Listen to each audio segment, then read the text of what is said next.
helpful.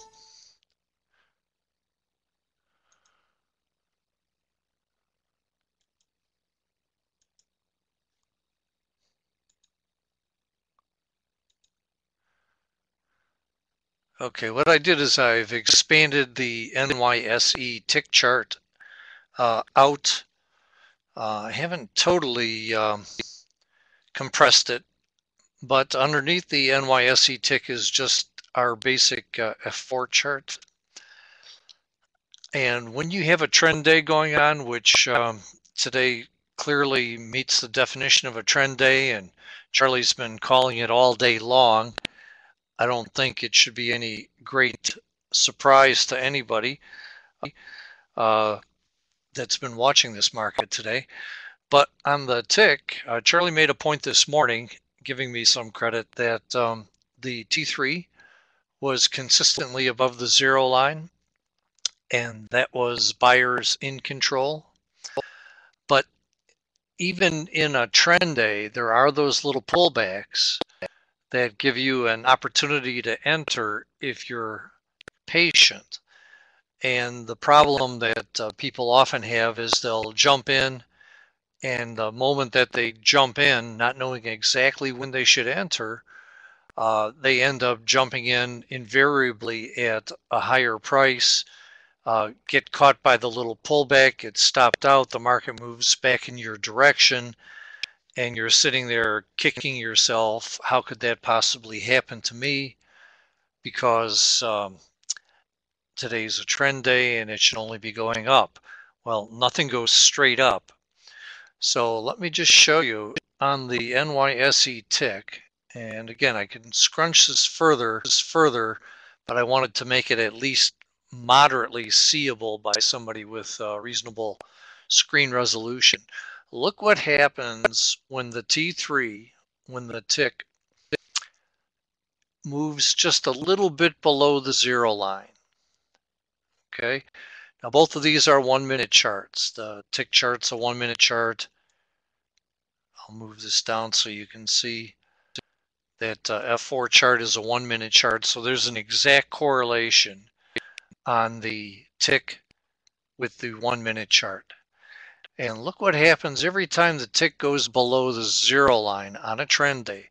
And this is only on a trend day. This is not to be used on a day that you're looking for bracketed trading. But on a trend day, you go with these until they don't work. And right here at 11:29, that's the first bar that where the T3 hooks up, that clearly, because of that bar's close, means that that hook can't disappear. Sometimes you'll watch something forming, and based on the price action during the formation of that bar, what looks like a tick hook or something that's moving up ends up being just sideways or actually even moving down. But once a bar is completed that guarantees that there can't be any change, that's what we're looking at right here. So at 11:29, and if you look through that bar data window and look to see where the F4 was right at that time at 11:29, you can see it right underneath the chart. And the close to that bar was 1266.75. And as I advance that, you can see that it never got below 1265.75 and moves right back up to a high of 1269.25, an easy 8 ticks in there without any significant pullback whatsoever. So feeling pretty good about this. You wait and see when it's going to happen again. And sure enough, right over here at 12:57, you get another little pullback. And even though there may be some case that could be made for 12:56 being the right bar, 12:57 clearly shows that the T3 has hooked up. There can't be any turning back. And look where the correlation is on the F4 chart. The close of that particular bar is 1272.75. And even though there's some chop in there, that moves up pretty smartly to 1277, 1278 without really too much heat at all. And of course, those of you that are following the horribly inconsequential and terribly ineffective 3 and 9 moving average have noted that the 3 never got below the 9 during that whole time, nor did it on the first trade. So having had a couple successes, we look at it again. And right here,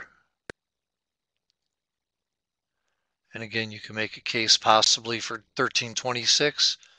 Let's just go to 1327 and say, okay, point, there's clearly a hookup and it can't turn back. Look where that is on the F4 chart at 1327. The close of that bar is 1276.50. Now this does chop sideways for about 8 minutes and then goes up and hits a high of 1278.50, giving you another small winner. Well, how many times can this happen? Let's go for another 1 or 2 more. Okay, here at 1414, we've got another opportunity. The close of that bar is 1279.75. How far does that go against you? Let's look.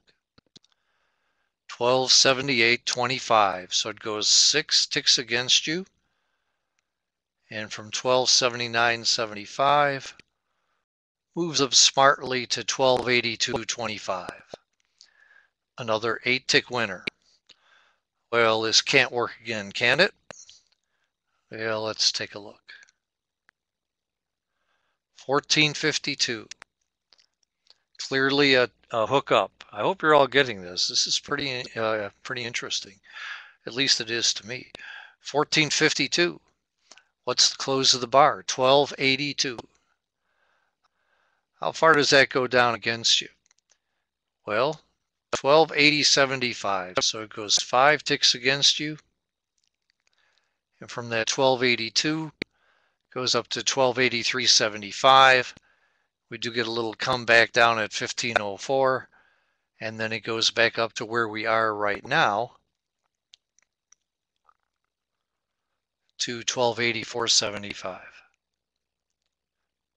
So Charlie often says 2 lines crossing doesn't work, and this is about as close as you're going to find to 2 lines crossing. You're hooking up the equities from the NYSE tick to price movement in the futures, which is what you're seeing on the F4. Any questions about this? Or have I totally put everybody to sleep today?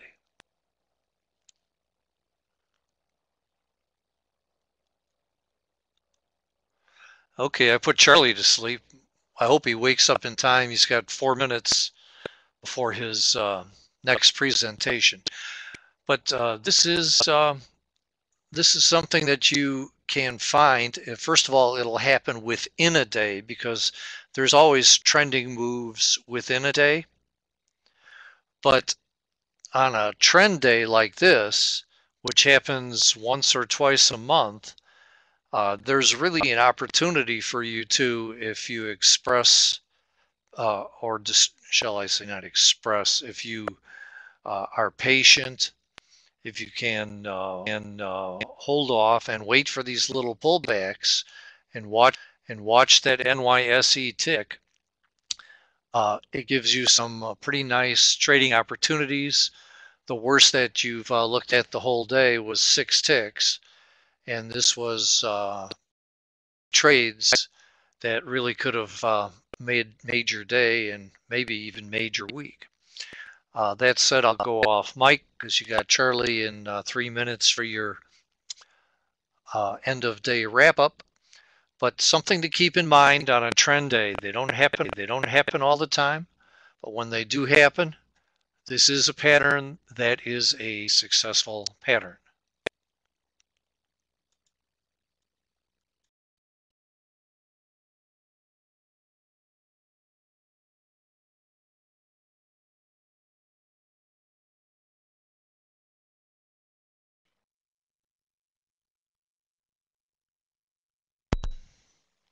Thank you, Bill. Appreciate the input. And Bill does stellar work. When he says it's so, it's so.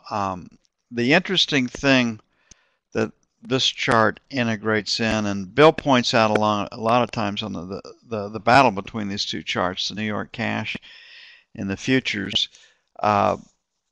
This tick chart captures what's going on in the NYSE cash market, and it is a market of stocks. It's not the S&P 500. There's no such animal. It's an index of those 500 stocks, and it's the behavior of each of those 500 stocks in that index that creates this. But what Bill points out is that on trend days, and obviously you have to make the call trend day, when this thing comes back to the zero line and hooks back up, that's a pretty good indication that the buying programs have kicked back in. And when you look at this particular screen, you can see that all the buy programs pretty regularly are hitting 800. And I think we had just on that capture right there, what, one full sell program that maybe made it down to -7 or maybe 2. And the blue line is above the zero line. So looking at that screen, yeah, I'm looking for places to buy it.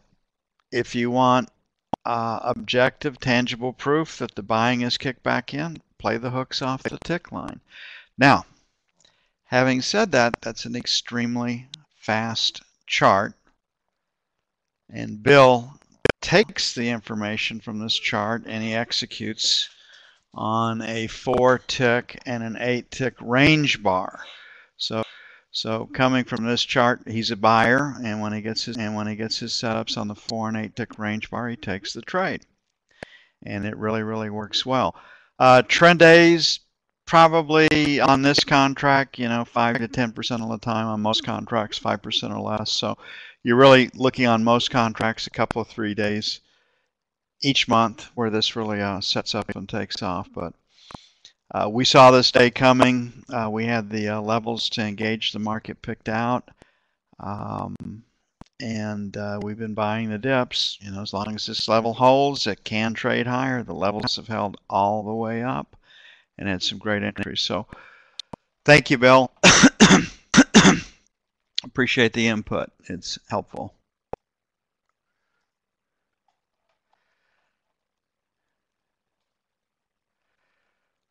Okay, we're going to go look first at a daily bar chart to give you some good perspective.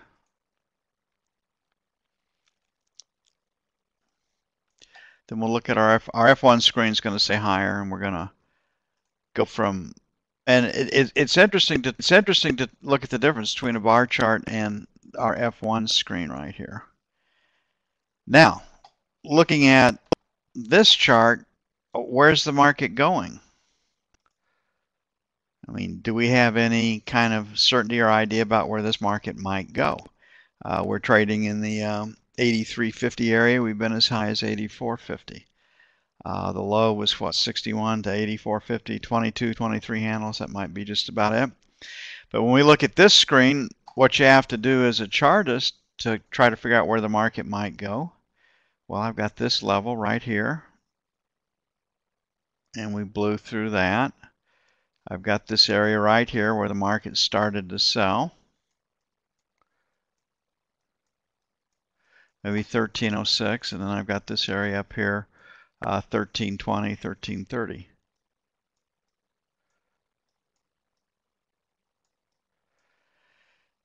And obviously 1300, we're close enough to that to get stops above 1300, which really hoses the shorts and will blow their minds.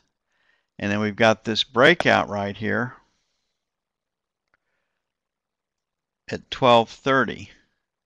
That could be revisited, and you can see in the overnight session I think we got down to what, 1222 yesterday.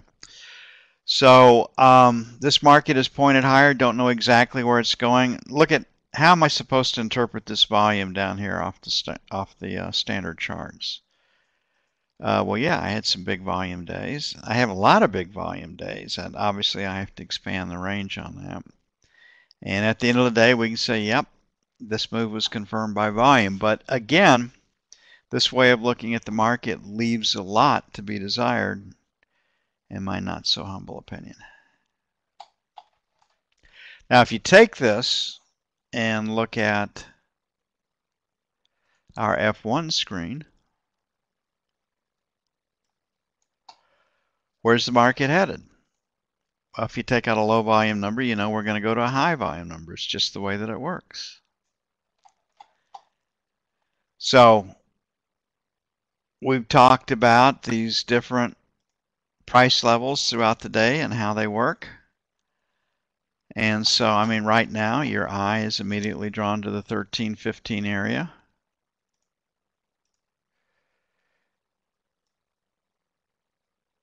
Might be 17, I don't really remember. We've got this little low volume number area right here at 98, so there's 1300 for us. Now, from a bar chart standpoint, there's 7-8. An H period high right here in the 25-26 area.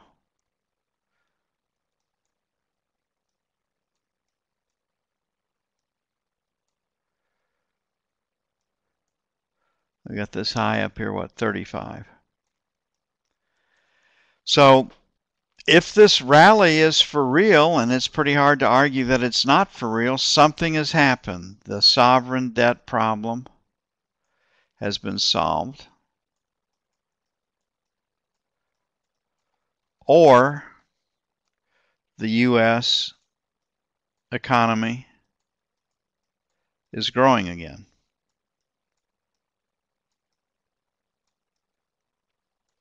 And we'll figure that out in the news. Guessing where this market might be headed right here, that move down the, say, 7 to 15 area makes the most sense to me. Obviously, you got to get through 1300 to get there. And we'll see if that happens. But I think just a tractor, low volume. We had the 67 area picked out. Get through the low volume number at 78. We're up in the 82 area. This is a much easier way to look at the market and make your assessments as to where it's going to go.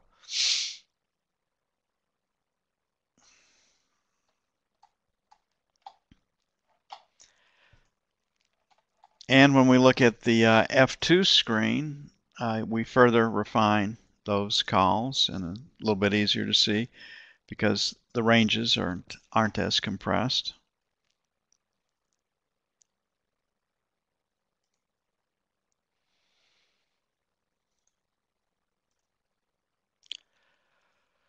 Man, you can see all the volume we have up there at 1315. And we can remember back in the summer when we were talking about we were looking for a new move out of this 1315 area, and we got it. It took a while to set up. But again, just taking a look at this roadmap on the right side of the screen, and we talked about it earlier, high volume, low volume numbers, and this is a worthwhile exercise to do to increase your confidence. High volume numbers, should spend some time there, we do. Low volume numbers, we should spend very little time there. We don't spend much time there. High volume numbers, we should spend some time there, we do. Low volume numbers, we shouldn't spend much time there, and we don't. High volume number right here, we've got 3 letters, so with one if statement, one condition, one conditional. If you take out a low volume number, you go to the high volume number. If you get through that, you go to the next low volume number. You go up. So you have a really, really good idea of where this market is going. We're looking at nothing but P's. We're looking at nothing but trend days. So what would be the most likely thing to happen tomorrow? It's Friday, continue up, or consolidate. What's the most likely event or occurrence after a trend day?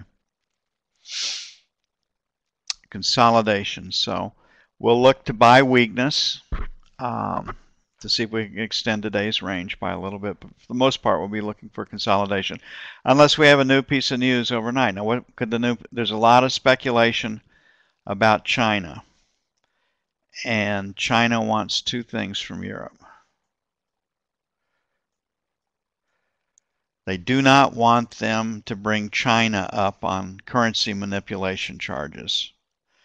So China can continue to set their prices below the market and move their goodies at will.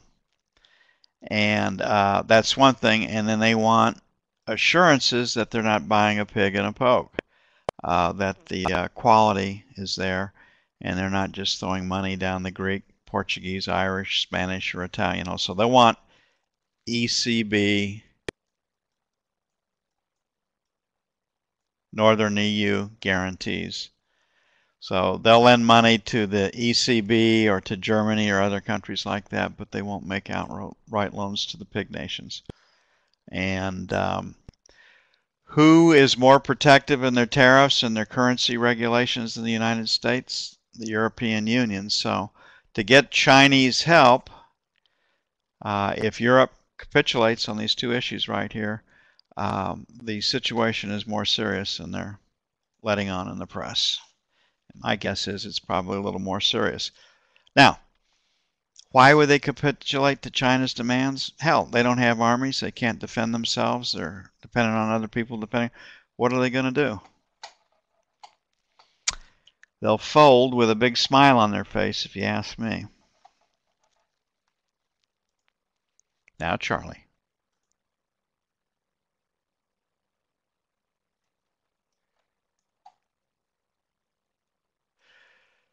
The best fighters out of Europe that still have grit, that will engage the enemy, they're not Germans.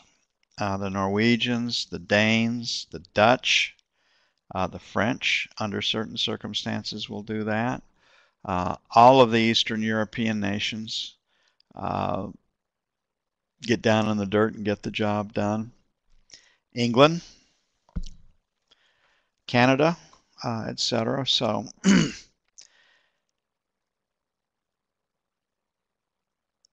you're just dealing with a different mindset right now.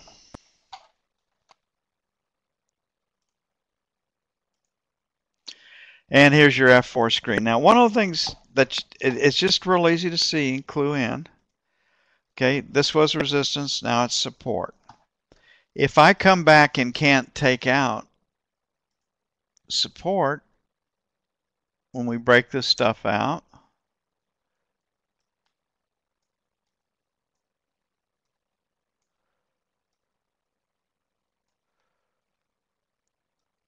next level is going to be 84, then the market's got to retest the high end or trade higher.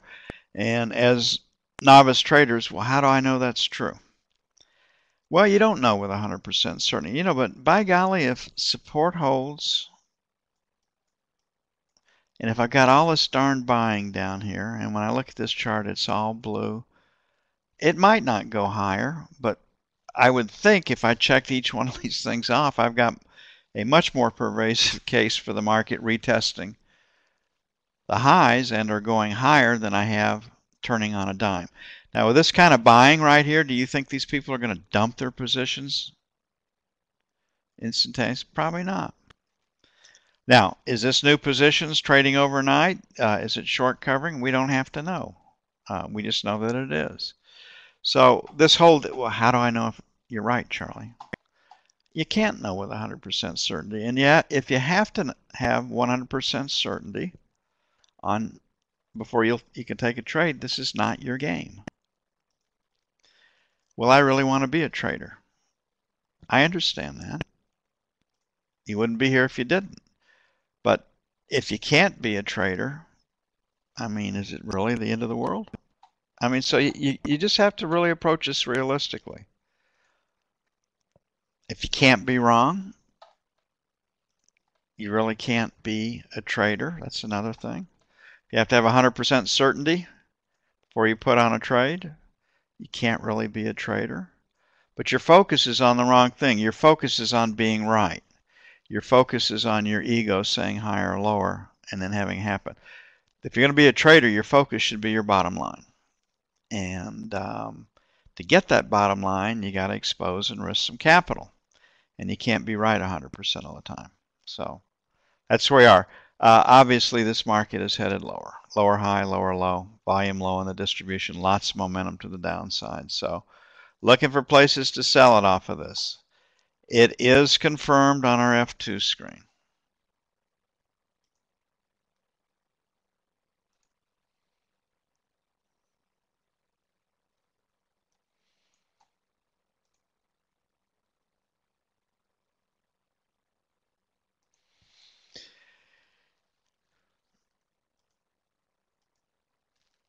What does China really own?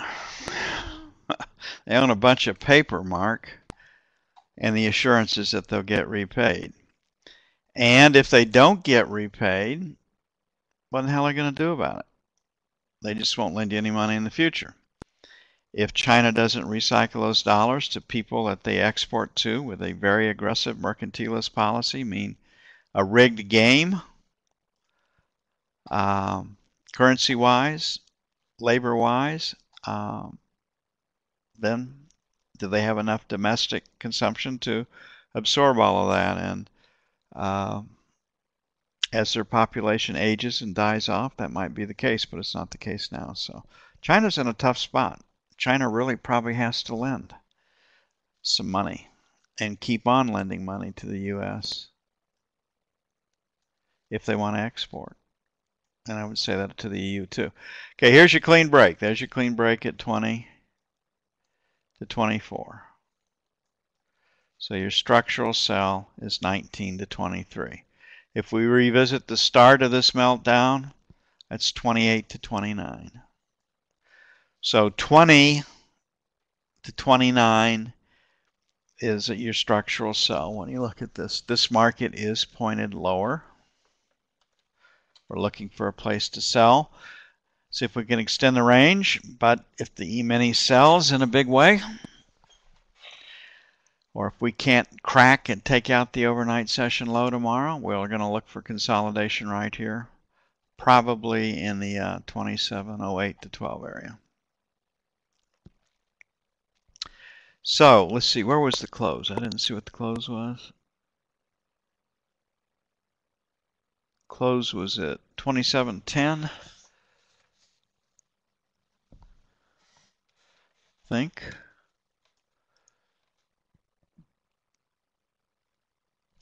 And 3513.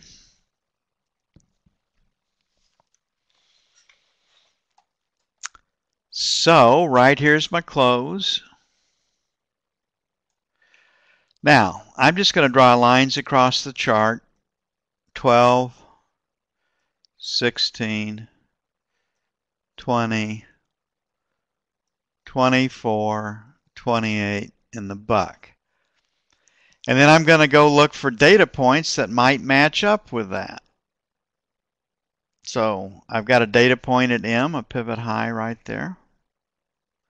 Don't have anything really between 12 and 20. My low volume numbers at 20.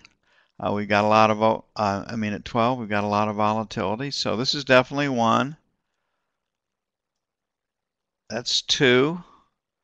Got a high in J period right here. Excuse me, yeah.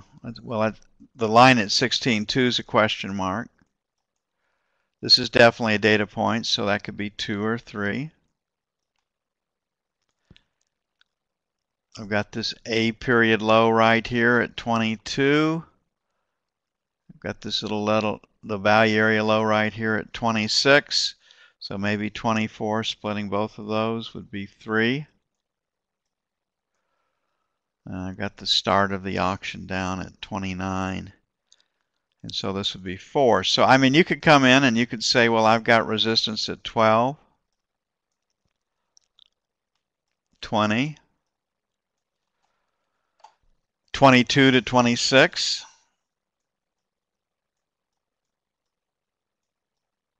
And then 28 to the buck. That would account for volatility, etc. You wanted to tighten it up a little bit, looking for a consolidation day, you'd take half the buck or 16. So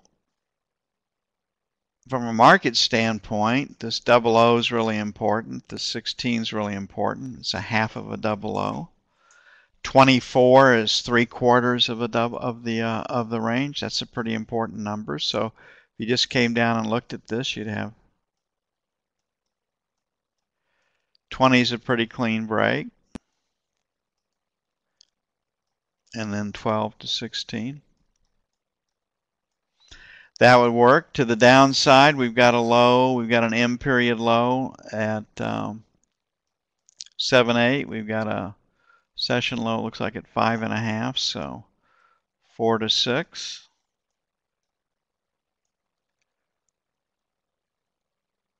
Got a low volume number at 31.5. So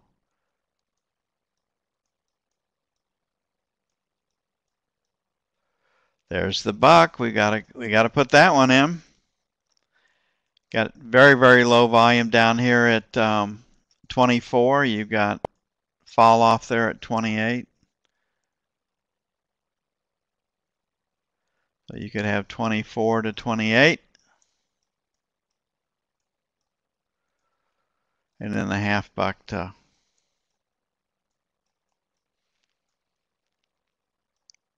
20. So, I mean, this is how you just kind of come in and figure out where it's going to be. So we close at 10. 12 to 16 is resistance. So the aggressive sell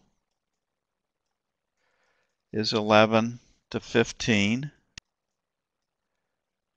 The not so aggressive sell would be 15, say 16 to 20. We'll pick that up. So then the preferred sell would be 19 to 23 to give it some room to put us into that second or third area. And then we have to take out the overnight session low to stay with it, all predicated on an E-mini sideways higher. The bottom falls out of the E-mini this afternoon on profit taking. Then we'll know that with short covering rally and day trade longs just pushing the market. If we hold the gains pretty well into the close, we may have had some new buying here based on the idea that the U.S. economy is coming back. So, news tomorrow, personal income, personal spending, they won't pay any attention to that. Employment cost index, won't pay any attention to that. Michigan sentiment at 58 is where the news focus is, and any other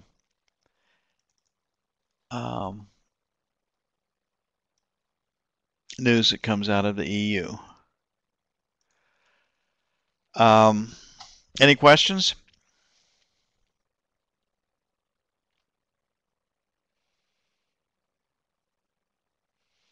Welcome, Rich. Just, I got a question from somebody that's new to the room. Does the market profile work well under these types of conditions? And I would say, yeah, it does. I mean, we wanted to buy 60 to 62s. We had a low of 61, give or take, this morning. I did adjust that upward. I'm not ducking that, but we didn't have a chance to buy 65, 66s. It just cut through it in a hurry. So what the issue is how do I handle the volatility that's associated with days like this? In the fall of 2008, we had 60 to 100 point swings in the E-mini on some of those days. And you cut your size down, you widen your stops, and given the volatility in the ranges that we deal with, you'll do just fine. But the profile captures what is actually going on. It is not an imposition. So if you had a technically based system where all your parameters and guidelines were set to like a 5-period, 10-period crossover, I mean, in an extremely volatile market, that's probably not going to work too well for you. You might have to go to a 10 to a 20-period crossover, which means your methodology or system doesn't work. But the profile works in all markets under all conditions. You can read trending conditions. You can read bracketed conditions pretty well. So it's just your range might change, your stops might change, and the amount of contracts traded might change.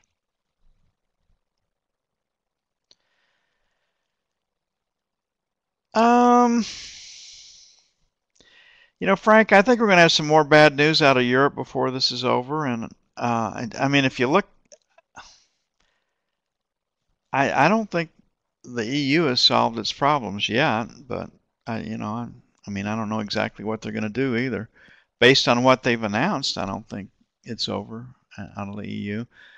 I mean, the Italian unions said they're not going to put up with anything passed uh, in their parliament. They're not taking cuts or backing off. And Italy's already burned cars and trashed sections of the city. So, do you think? What do you think the Greek union members will do when they hold their pension funds hold Greek paper and they have to write that paper down, which cuts their government union retirements funds? They're going to shrug their shoulders and go, "Oh, gee," or are they going to burn something? They'll probably burn something. So, uh, and Rich brings up a great point right there. The you know, why is Sarkozy going to China? Because he needs the money. I mean, Germany's got a GDP of 3 trillion. And to solve this problem, depending on whose numbers you read, $2 to $3 trillion is what it takes. That's just a sovereign debt problem. So, Germany can't do it by themselves. Obviously, the PIGS countries can't do it either at this level. So, I don't think it's going away. I think we will have flight to quality opportunities from time to time, and we'll just be grateful that we know how to work the short side of the market. Okay, JB is going to be on at 15:15 Central Daylight Time. I will join him as fast as I can. I think Rich is right. What have they done?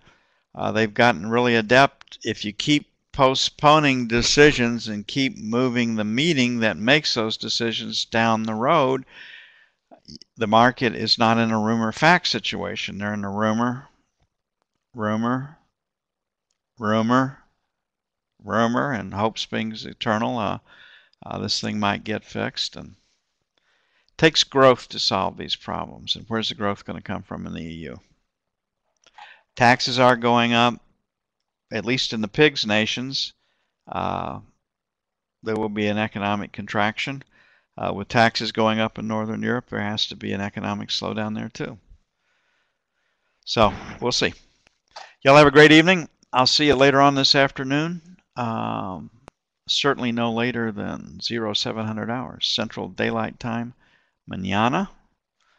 And y'all have another great day of trading. We're 18 out of 19 on the note for the last 19 days.